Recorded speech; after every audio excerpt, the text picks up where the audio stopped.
guys, magligpit muna tayo bago tayo mag-live. Yan, mag-ano muna ako. Mag-live ako kahit saglit guys, para naman umanda-ganda yung takbo ng bahay ko. Diba?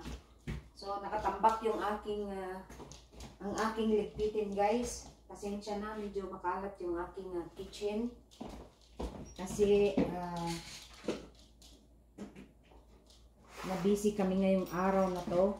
So, medyo kakarating lang.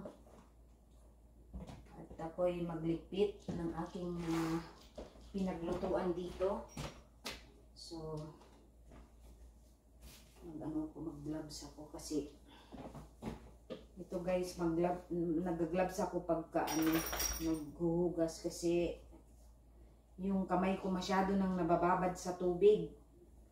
Kada punta ko ng maghugas ng kung ano-anong pinaggamitan ko dito sa kitchen, minsan nakakalimutan kung yung alam niyo guys, pagka medyo nabababad yung ating kamay sa tubig, yung ating ingron dito sa gilid, yung mga cuticle ba, naninigas yan.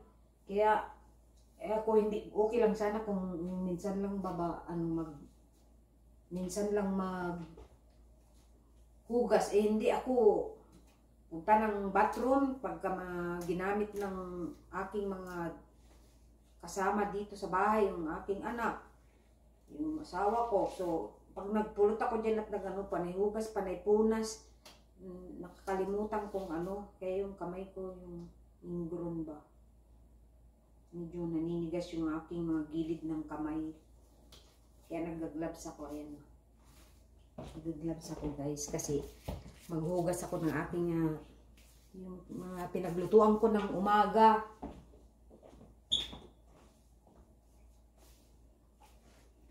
So kailangan kong mag-gloves para hindi naman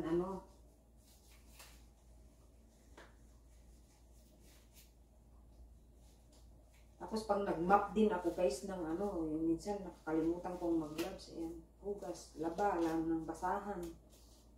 Sabi ng asawa ko, ba't di mo na lang kasi ilagay dyan sa washing machine yung basahan ng ginagamit mo? Kasi ewan ko, bago ko ilagay doon, nilalabang ko pa muna siya. Gusto ko yung makita ko yung maitim na, di ba pag nagpunas ka guys ng sahig, pag tayo ng sahig, no, nagmamap tayo, yung map, makita mo na yung yung dumi sa map. So gusto ko yung kinukusot. Iba rin talaga yung kusot ng kamay sa totoo lang. Kahit mayroon tayong mga washing machine. Pero dito naman sa Jumerica guys, pag naglaba ka, di ba, hindi man uso dito yung naggaganyan. Ako lang atang naggaganyan. Basahan dito eh. Dito kasi hindi naman kadumihan yung mga suot ng tao kasi may nagbibihis din, bago pagdating galing trabaho, asawa ko, anak ko, magbihis yan. Hindi naman ganun kadumihan. So, hindi katulad dyan sa atin na lumalangoy sa lupa yung yung kung nga rin mga anak natin naglaro sa lupa, di ba? Dito hindi man sila naglalaro ng so okay lang na ako na yung dito kasi puro laglag lang sa washing machine. Tapos pag naglaglag ako, gagawa na ako ng yan, maghugas, magmap. Ang dami kong hindi ko matapos yung sa totoo lang, yung aking gawain sa isang araw. Tapos nag-garden pa ako niyan guys. Ako na-busy ako sa garden ko ba. So ayan, dyan muna kayo, dyan muna. At ako'y para maglinis ako ng aking ginamitan ng kanina. So mayroon pa ako dito itatanim para sa garden. Yung guys,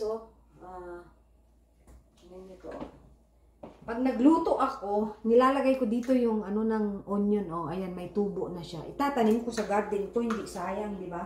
Nagamit mo na, magtubo ka tapos maglalaman doon. Di ba? Din. Kasi may garden naman ako, bakit, di ba?